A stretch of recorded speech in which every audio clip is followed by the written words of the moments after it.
There was a brass key in my coat pocket, and I kept my fingers around it the whole time the priest was speaking. It was small and cold and worn smooth on one side. Walter had pressed it into my hand 11 days before he died. He folded my fingers over it the way you close a child's hand around a coin. Then he said one thing. He said, "When they are done talking, you will know what to do." I did not know what the key opened. I did not ask. You learn, after enough years with a quiet man, that some answers come on their own schedule. So I sat there in the back row of his funeral with that key in my pocket, and I waited. They had put me in the back row on purpose. I want to be clear about that before I tell you anything else. This was not a mistake, and it was not a full church. There were 3 empty pews between me and the family. Sloan had made a little reserved card for the front, in gold ink, with the family names printed on it.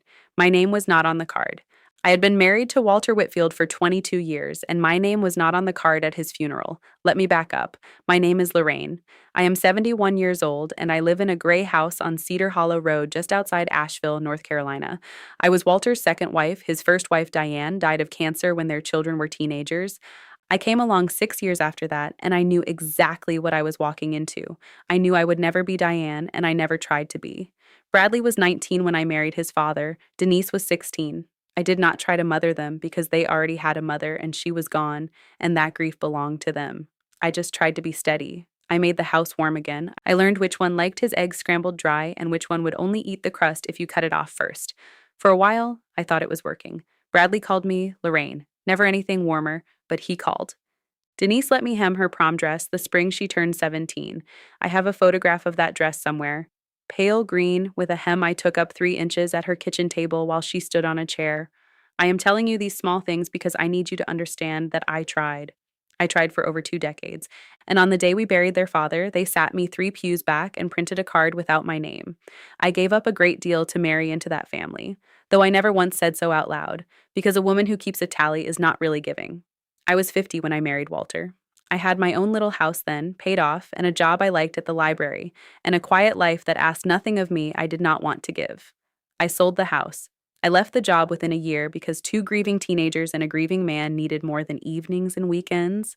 I poured myself into that household the way you pour water into dry ground, and for a long time it just disappeared, and I told myself that was all right, that some kinds of love do their work underground where you cannot see it. I still believe that, but I will tell you, there is a particular ache in giving everything to people who privately keep a list of all the ways you are not the one they lost.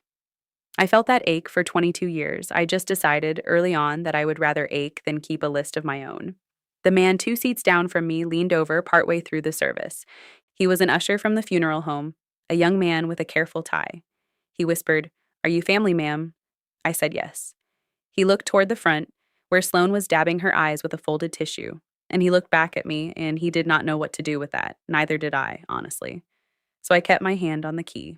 Sloan is Bradley's wife. She came into the family 8 years ago, and she came in like weather. You did not so much meet Sloan as get rained on by her. She is the kind of woman who hugs you hard the first time and watches your face while she does it. Within a year of the wedding, she was calling Walter Dad.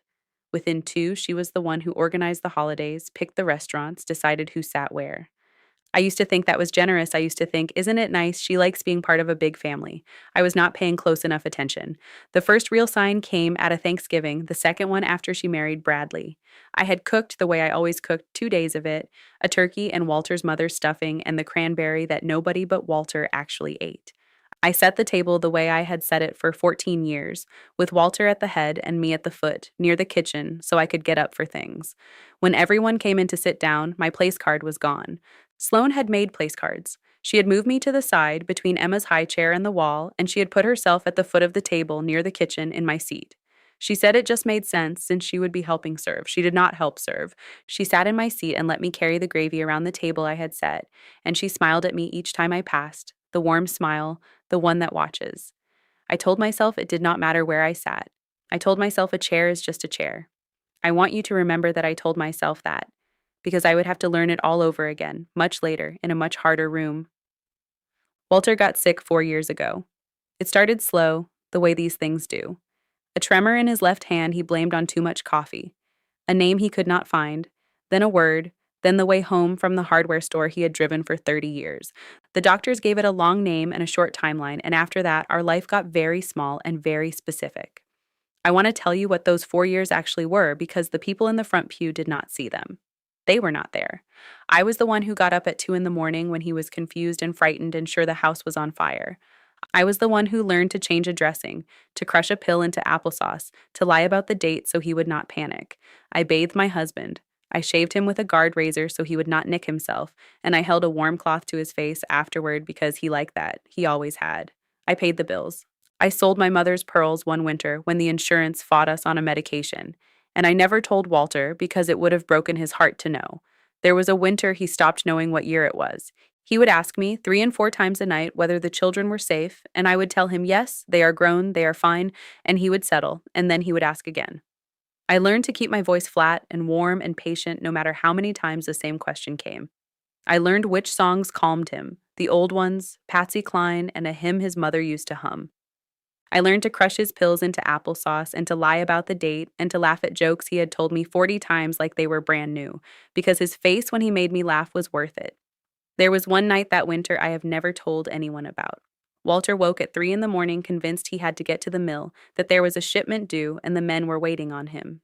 He was up and half dressed before I could stop him, one shoe on, his coat over his pajamas, frantic in a way that frightened me.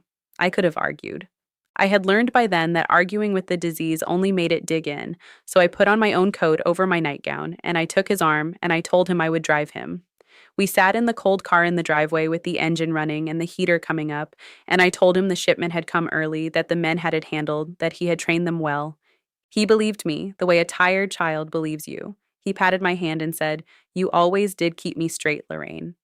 Then he fell asleep right there in the passenger seat, and I sat with him in the dark driveway until the sky went gray, because I did not have the heart to wake him twice in one night.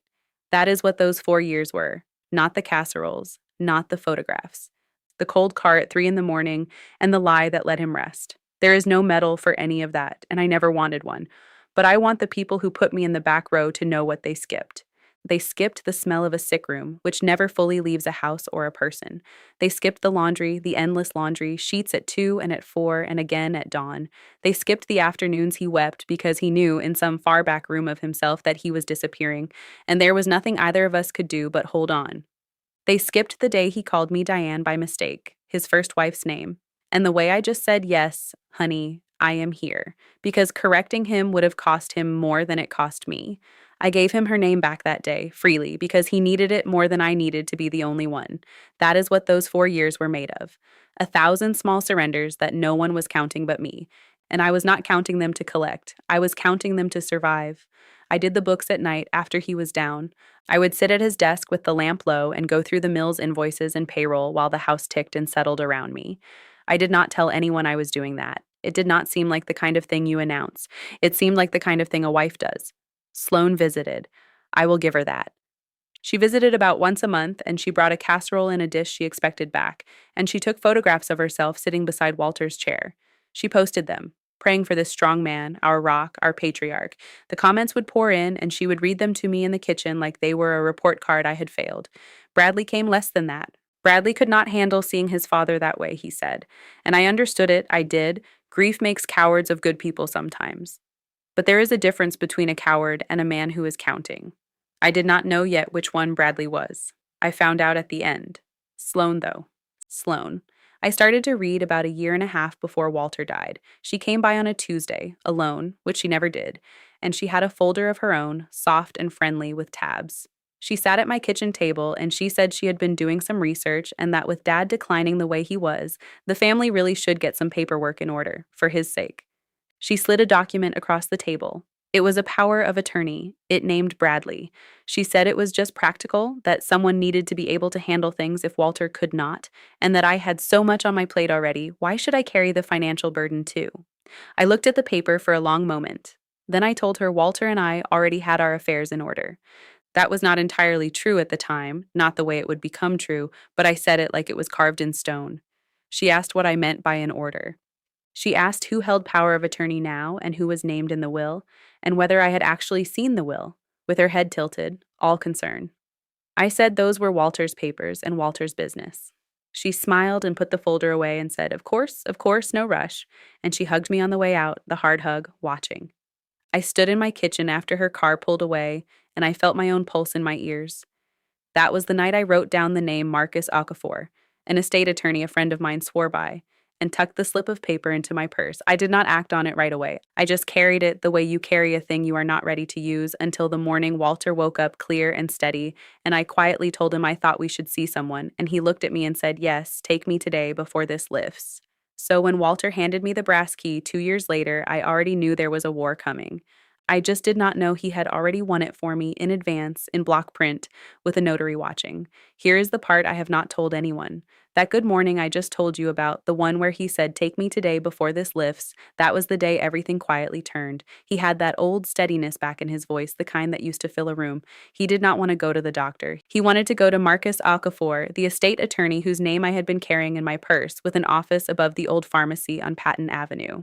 I waited in the lobby and read the same page of a magazine 11 times. When Walter came out, he looked lighter, the way you look when you have set down something heavy. He took my hand in the parking lot and he said, "Lorraine, I have taken care of you." I told him I did not need taking care of. He smiled and said, "I know, that is exactly why I did it." I did not understand what he meant. I let it go. That was the second piece of the puzzle, though I did not know there was a puzzle yet. The key would be the third. The first piece, the oldest one, was a drawer. There is a drawer in the desk in Walter's study that he kept locked for as long as I knew him. Not hidden, not secret, just locked. When Denise was a teenager, she used to joke that it was where he kept the will and the gold bars. Walter would laugh and change the subject, and somehow he always did change it, and somehow no one ever did find out what was in there. I want you to hold on to that drawer. We will come back to it. I will tell you one more thing about it now, though. 3 weeks before Walter died, when he was mostly gone and the house was full of the quiet that comes before, I caught Sloane in his study. She was at the desk. She had a butter knife from my kitchen, and she was working it into the seam of that locked bottom drawer. She did not hear me come in. I stood in the doorway, and I watched her try to pry open my husband's drawer with my butter knife while he slept down the hall. When she finally noticed me, she did not even flinch. She just straightened up and said she had been looking for a pen. In a locked drawer, with a knife. I took the butter knife out of her hand, and I said the pens were in the kitchen, and I walked her out of the study, and I did not say another word about it. But I went and bought a second lock for the study door that same afternoon, and I started keeping that door locked too. She wanted whatever was in that drawer very badly. She just did not know that the key to it was already in Walter's nightstand, waiting for the day he would put it in my hand. The day of the funeral was a Thursday in October. The leaves were doing that thing they do in the mountains here, going orange and red all at once like the whole ridge had caught fire politely. Walter would have loved it. He used to say October was the only month that earned its keep. I wore a navy dress, not black, because Walter hated black on me. He said it made me look like I was apologizing. I did my hair the way I do it every Sunday, set the night before. Soft waves, silver, and neat. I wanted to look like myself. If they were going to put me in the back, I was at least going to sit up straight while they did it. During the eulogy, Bradley spoke. He talked about fishing trips and a truck his father taught him to drive, and a man who never missed a Little League game. He did not mention the last 4 years, even once. It was as if Walter had died strong and whole, the rock from Sloane's photographs, and the long gray decline had simply never happened. I sat in the back and listened to my husband's life get edited down to the parts that were easy to love. The hard parts, the 2 in the morning parts, the parts that were only ever mine, those did not make the speech. I did not mind exactly. Those parts were mine, and you do not have to share the things that are truly yours. But I noticed. I had gotten very good by then at noticing and saying nothing. After the service, there was a reception at the house, my house, the gray house on Cedar Hollow Road, the one Walter and I had lived in for 22 years. Sloane had taken it over completely. She had hired a caterer I had never met, moved my furniture, and put little tinted cards on the tables in that same gold ink. She was standing in my kitchen, by my stove, telling the caterer where to put the coffee. When I walked in, she turned around and gave me the hug, the hard one, with the face watching. "Lorraine," she said, "you poor thing, you must be exhausted. Why don't you go sit down?" She steered me toward a chair in the corner of the den, a folding chair. She had brought in folding chairs for the overflow, and she sat me in one, in the corner, by the door, in my own house. I sat. I want you to remember that chair, too. The folding chair by the door. Around 4 o'clock, when most of the neighbors had gone, Bradley clinked a fork against a glass. He said the family had something to take care of, and would everyone who was not family mind giving them a little privacy. People filed out, kind and awkward, patting my shoulder on the way because they did not know I was about to be counted as not family in my own den. When the door closed, it was the four of us and one other man. Bradley, Sloane, Denise, and a thin man in a blue suit I had never seen before holding a leather folder. Bradley introduced him as Greg, the family's attorney. Our attorney, Sloane corrected, smiling. I had never met Greg. I had never heard of Greg, but Greg had a folder, and Greg had a will, and Greg cleared his throat and asked everyone to take a seat so he could begin the reading. I stayed in my folding chair by the door. No one moved it closer. Greg put on a pair of reading glasses and opened his folder, and Sloane settled onto the good sofa with her ankles crossed like she was at the theater. And I sat in the back again, just like the church, and I waited for the lawyer to start reading. I want to tell you what it is like to sit in a folding chair in the corner of your own house and listen to people decide your life out loud. It is not loud the way you would think. It is quiet and polite, and that is the worst of it. Nobody shouts when they erase you. They use soft voices and warm words, and they offer you a glass of water while they do it. I sat there with my back straight and my hands folded over a small brass key, and I thought about Walter pressing it into my palm. When they are done talking, you will know what to do. I did not know yet. I trusted him anyway, the way I had trusted him for 22 years, the way you trust a man who never once in all that time gave you a reason not to. So I let the room fill up with their certainty. I let them be sure. There is a great deal of power in being the only person in a room who is willing to wait, and I had spent 4 years learning exactly how to wait. Greg read from a will dated March of 2019. I knew that date meant something the moment he said it, but I kept my face still. In the 2019 will, Walter left the house to be divided among his children. He left the business, Whitfield Mill and Lumber, to Bradley. He left a cash bequest to Denise, and to me, his wife Lorraine, he left, and I am quoting the words Greg read aloud, the sum of $1 and my sincere thanks for her companionship. The room went very quiet. Sloane made a small sound, a kind of soft, oh, the sound a person makes when they have practiced looking surprised. Denise stared at her shoes. Bradley looked at me, finally, for the first time all day, and there was something in his face I had not expected. It was not triumph. It was apology. He looked like a boy who had done something he could not undo. $1 and sincere thanks, 22 years, and a folded cloth on his face after his shave, and my mother's pearls sold in the dead of winter, and $1. Sloane was already talking. She was being gentle about it, which was somehow worse. Lorraine, she said, we want you to know we will help you find somewhere lovely. There are some beautiful senior communities near here, and of course you will have time. There is no rush at all. She had it all ready. The somewhere lovely. The no rush. She had clearly thought about where I would go before Walter was even in the ground. I looked down at the brass key in my hand.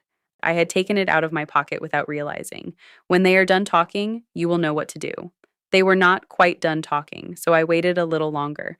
Greg shuffled his papers and said he could begin the process of transferring the deed whenever the family was ready. Bradley said something about being respectful of the timeline. Sloane said something about getting the house appraised just to know where everyone stood, and I sat in my folding chair and let them build the whole house of cards as tall as they wanted it. Because here's what I knew that they did not. I knew the date. March 2019. That will was 5 years old. And I had sat in a lobby on Patton Avenue 2 years ago and read the same magazine page 11 times while my husband, clear-eyed and steady, signed something newer. I have taken care of you. That is exactly why I did it. When there was a pause, I stood up. I did not raise my voice. I have never once needed to raise my voice to be heard. That was always Sloane's department, not mine. I said, that will is from 2019. Greg looked up. Sloane's smile did not move, but something behind it did. I said, Walter and I went to see an attorney named Marcus Okafor 2 years ago. I said, I think you should call him before anyone appraises anything. Greg said he was not familiar with any Mr. Okafor. I said I was sure he was not. The room had changed temperature. You could feel it, that drop, the way you feel a cloud go over the sun. Sloane stood up off the sofa. Now, Lorraine, she said, and the gentleness was thinning out, we do not want you getting confused. This is hard for everyone. Maybe you are misremembering. I was not misremembering. I said, Bradley, your father kept a drawer locked in his study for 30 years. Bradley nodded slowly. I said, do you remember it? He said, yes. I said, your sister used to joke about the gold bars. Denise looked up then, and something crossed her face. A memory. The green prom dress, maybe. I do not know. I said, I am going to go open that drawer now, and I would like you all to come with me so that no one can ever say I went in there alone. That was the documentation talking. That was 22 years of learning to keep things clean and witnessed and above suspicion because a second wife learns fast that she will be blamed for everything if she is not careful. I had been careful. Lord, I had been careful. We walked down the hall to Walter's study, all five of us, like a small, strange parade. Greg in his blue suit, Sloane right behind me, close, too close. Bradley with his hands in his pockets. Denise last hanging back the way she always hung back. The study smelled like him. Pipe tobacco he had not smoked in 15 years, somehow still in the curtains and the cedar of his bookshelves. His reading chair was by the window, the leather one, worn pale on the arms where his hands had rested for 30 years. I had not let anyone sit in it. I crossed to the desk and I took out the brass key. Sloane said, "Where did you get that?" I said, "Walter gave it to me." I put the key in the lock of the bottom drawer, the one that had been locked since before I ever met this family, and I turned it, and it opened on the first try. Smooth, like it had been oiled. Like he had made sure it would open easy for me when the day came. Inside, there was a green folder, just one. On the front, in Walter's careful block printing, the kind he used for everything important, it said, "For Lorraine. Open with witnesses." He had thought of that too. With witnesses. He knew exactly what would happen in this room, and he had set the stage for me 2 years before he could not remember my name. I lifted out the folder and I set it on the desk and I opened it where everyone could see. The top document had a blue backing and a notary stamp and a date. It was dated 2 years ago in June. It was a last will and testament, signed by Walter James Whitfield, witnessed by two people from Marcus Okafor's office, and notarized. And it revoked all prior wills. All prior wills. I read that line out loud, slowly, so there could be no confusion. This will revokes all wills and codicils previously made by me. Greg took the document and read it himself, twice, and his face did the thing a face does when a man realizes he is in the wrong room with the wrong papers. He set it down very gently. He said, "This appears to be valid." Sloane snatched it up before he had finished the sentence. She read fast, her lips moving, and I watched her get to the part that mattered. Because the new will did not divide the house among the children. The new will left the house, the whole house, the gray house on Cedar Hollow Road, to me, to my beloved wife Lorraine, who stayed. Those were his words, who stayed. And it did not leave Whitfield Mill and Lumber to Bradley. It placed the entire company into a trust with a single trustee, named in the document, with full control of the company, its accounts, and its decisions. The trustee was me. There was more. Under the green folder at the bottom of the drawer, there was a second envelope, thinner, sealed, with my name on it in his handwriting. I did not open that one in front of them. Some things are not for witnesses. I put it in my coat pocket where the key had been. Sloane was reading the trust document now, and her hands were not steady. She said, "This cannot be right. He was sick. He did not know what he was signing." I said, 2 years ago he was clearer than you have ever seen him, because you were never there on the good mornings." She said, "We will contest this." I said, "You are welcome to try." And here is where the years of being careful paid for themselves. I said Marcus Okafor had Walter examined by a doctor the same week he signed, specifically so that no one could ever say he was not competent. I said there is a signed medical evaluation in his file, dated 3 days before the will. I said, Walter knew you would say exactly what you are saying right now. Sloane's mouth opened and closed. For once in 8 years, there was no weather coming out of it. Bradley sat down. He sat down right there on the floor of his father's study, with his back against the bookshelf like his legs had quit. And he started to cry. Not pretty crying, the real kind, the kind that comes up out of a person sideways. He said, "I am sorry." He said it to me, Lorraine, but he said it to the room and to his father and to himself too, I think. He said, "Dad asked me to come see him that last year over and over, and I did not go. I could not stand to see him like that, and I told myself it did not matter. I told myself he did not even know who I was anymore." He said, but he knew. He said he knew exactly who showed up and who did not, didn't he? I did not answer that, because the answer was yes, and the man on the floor already knew it. Denise was crying too now, quietly, the way she did everything. But Sloane was not crying. Sloane was thinking. I could see it. The wheels turning, looking for the angle, the loophole, the soft spot.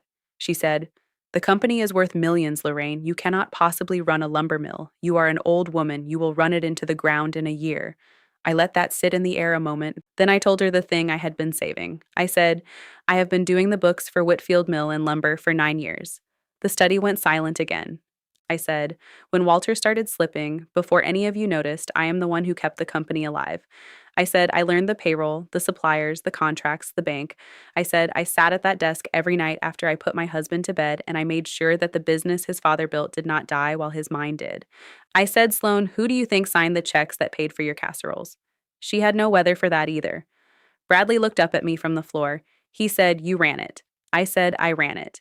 He said, the whole time. I said, the whole time you were not there. I was not being cruel. I want you to understand that. I was tired, and I was sad, and I was finally, after 22 years, allowed to say the true thing out loud.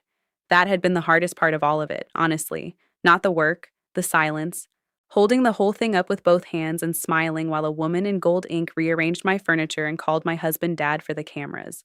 I had wanted to scream so many times, I never did. And now I did not have to because the documents were screaming for me, calm and notarized and dated in Walter's careful block print. Greg, the blue suit lawyer, started packing his folder. He said, Given the circumstances, I do not believe my services are needed here.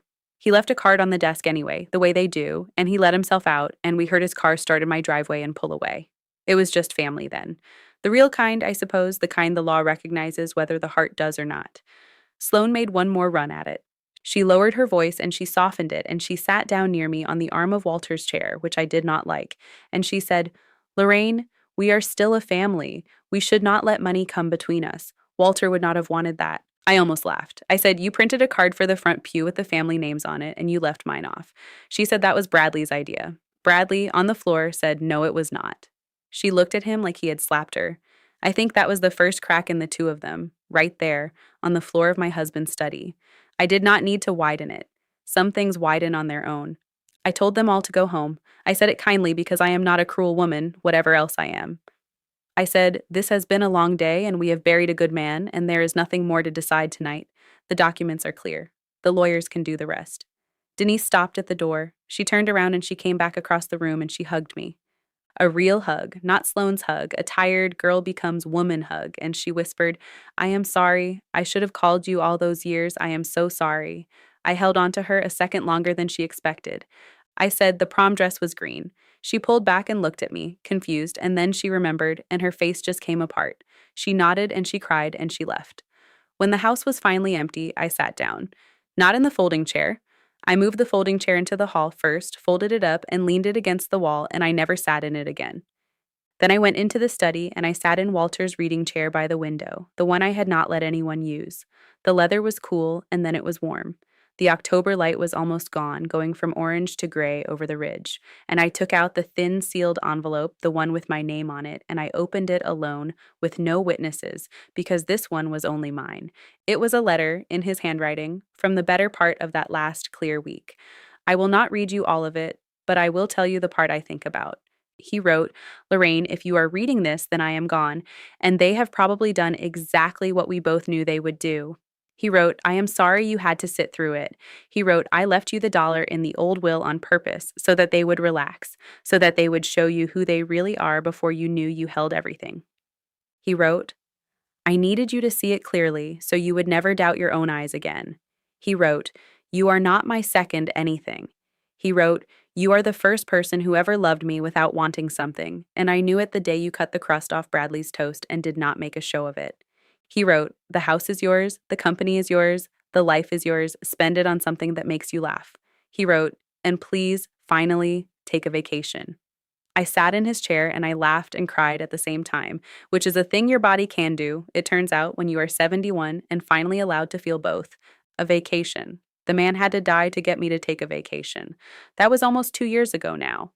I want to tell you how it went after, because the funeral was not the end of the story, it was just the day the truth came out of the drawer. The Monday after the funeral, I drove out to the mill. I had not set foot on the floor in years, only ever done the books from home, and I did not know if anyone there even knew my face.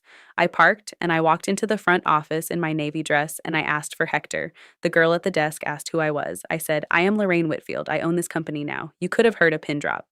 Hector came out wiping his hands on a rag, and he looked at me, and I saw him brace for bad news, for a buyer, for layoffs, for the kind of woman who shows up after a funeral to sell the place out from under everyone. I said, The checks you have been cashing for the last 9 years, the ones that came on time even when the orders were slow. He said, Yes. I said, Those were me. He went very quiet. I said, Walter was sick longer than anyone out here knew, and I kept the lights on, and I am going to keep them on now. A man near the saws started to clap. I did not expect that. It rolled down the floor, the whole crew, grease and flannel and 30 years of loyalty, clapping for the old woman in the navy dress. I had to turn around and pretend to look at a forklift for a minute so they would not see my face. I started going to the mill once a week after that, in person, which I had never done while Walter was alive.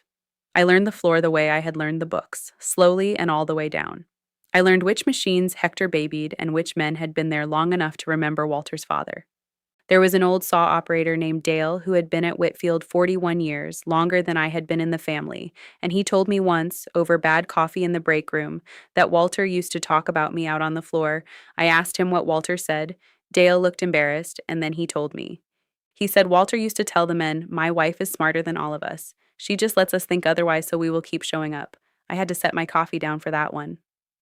9 years I had done those books in the dark, certain no one saw it, certain I was invisible even to the man I was doing it for. He had seen all of it. He had been bragging about me to a room full of sawdust and strangers while I sat home thinking no one knew I existed. I have thought a lot since about how much of my life I spent believing I was invisible. It is a particular trap that women my age fall into, and second wives most of all. You do the work that holds everything together, the quiet work, the work with no audience, and because no one praises it, you decide no one notices it. And from there, it is a very short step to deciding you do not matter. Sloane counted on that. She built her whole plan on the idea that I had already half disappeared, that I would accept the folding chair and the dollar, because some part of me already believed I belonged in the corner. She was almost right. That is the thing I have to be honest about. There were years I believed it too. What saved me was not that I was brave. It was that one quiet man had been watching the whole time, keeping his own kind of books, and he loved me enough to leave the proof somewhere they could not reach it. Sometimes being seen by one person is enough to undo a lifetime of being overlooked by everyone else. I did not run the mill into the ground. I ran it for 14 months, the same way I had been running it quietly for 9 years, and then I did something Walter did not see coming. I sold a controlling share to the foreman, a man named Hector who had worked there for 30 years and knew every machine by the sound it made. I kept a small stake and a seat I almost never use. Hector runs it now, and it is thriving, and the workers got a profit share for the first time in the company's history, which is the thing I am actually proud of. Bradley came to see me about 6 months after the funeral, alone, no Sloane. He sat at my kitchen table, the same table where I hemmed his sister's prom dress, and he asked if we could try again. Not for money, he was careful to say that, and I believed him because he had already signed away any claim and he came anyway. I poured him coffee. I cut the crust off his toast without thinking about it, just muscle memory, 22 years deep, and he saw me do it and he had to put his cup down for a minute. We are not close, Bradley and I. Too much happened and you cannot unhappen it. But he calls now, he calls on Sundays, and he came to fix my gutters in the spring. And once he stayed for dinner and we did not talk about Walter at all, we just watched a ball game. And it was easy, and easy was enough. Sloane and Bradley divorced about a year after the funeral. I will not pretend I cried about it. I saw her one more time about a year after in the produce section of the grocery store on Merriman Avenue. She had a cart and a tan and a younger man I did not recognize. She saw me, and for a second the old smile came up out of habit, the warm one, ready to hug, ready to watch my face. Then she remembered, and it dropped, and she steered her cart down the cereal aisle without a word. I picked out my tomatoes. I did not chase her down the aisle to win anything. I had already won the only thing that mattered, and I had won it sitting still in a folding chair, with a key in my hand. I heard, through Denise, that Sloane told people I had manipulated a dying man into changing his will. I let her say it. A document with a notary stamp and a competency evaluation does not care what Sloane says at a dinner party, and the people whose opinion I actually value were all in that study the day the drawer opened. Denise and I are close now. This is the part that surprised me most. Her daughter Emma is 11, and Emma has decided that I am her grandmother. Full stop, no qualifiers, no second anything. She comes on Saturdays. She is learning to bake badly, joyfully, and my kitchen is always a disaster when she leaves, and I would not trade those disasters for a clean counter and a quiet house. Last month, Emma found the photograph, the one of Denise on the chair in the green prom dress with the hem half pinned. She asked who took up that hem. I told her I did. She said, "Can you teach me to do that?" And I said yes. And we are starting with a pillowcase because you do not learn on silk. I took the vacation, by the way. I went to the coast, to the Outer Banks by myself, and I sat on a porch and watched the water for a week and felt foolish and free. I brought Walter's letter with me. I did not need to read it. I just liked knowing it was in the bag. On the third evening, a man about my age sat down 2 chairs over on that porch with a cup of coffee and a paperback. He asked if the rocker beside me was taken. I told him my husband used to sit in it and that he had been gone a little under a year, and that no, it was not taken, not anymore. We did not fall in love. I am not going to tell you that story because it is not that kind of story. But we watched the water for an hour and talked about nothing in particular, and when I went up to my room, I realized I had laughed twice. Spend it on something that makes you laugh, he had written. I sat on the edge of the bed and I thought, all right, Walter. All right, I am working on it. I want to end where I started because I have learned that a story should close its own circle if it can. It started with a brass key in my coat pocket and me waiting in the back row for a lawyer to start reading. It ends with me in the front of my own life, in a chair by the window that is mine now, with a key that already did its work hanging on a hook by the door. I keep the folding chair, the one Sloane put me in. I know that is strange. It is still folded up, leaning in the hall closet behind the coats. Every now and then I see it when I reach for my jacket, and I remember sitting in it in the corner of my own den while a woman in gold ink planned where I would go. I do not feel angry when I see it anymore. I feel something closer to grateful, because that chair and that back pew and that $1, they all told me something true. They told me who had been counting and who had been staying, counting and staying. I have turned those two words over 1,000 times. There are people in this world who count, who keep a quiet ledger of what you are worth to them and what they might one day collect. And there are people who stay, who simply show up day after gray day, asking for nothing, because showing up is what love actually is once you scrape all the pretty words off it. I spent 22 years staying. I did not know anyone had noticed which one I was. Walter knew the difference. He left me the dollar so I would see it for myself, and then he left me everything else, so I would never have to sit in the back of anything again. When Emma comes on Saturday, she always runs straight past the folding chair without seeing it, into the warm kitchen, calling my name. She sits in Walter's reading chair like she owns it, swinging her feet because they do not reach the floor. I let her. That is exactly the kind of thing the chair was always for. I just had to wait a long time and lose a good man and open one small drawer to be allowed to know it.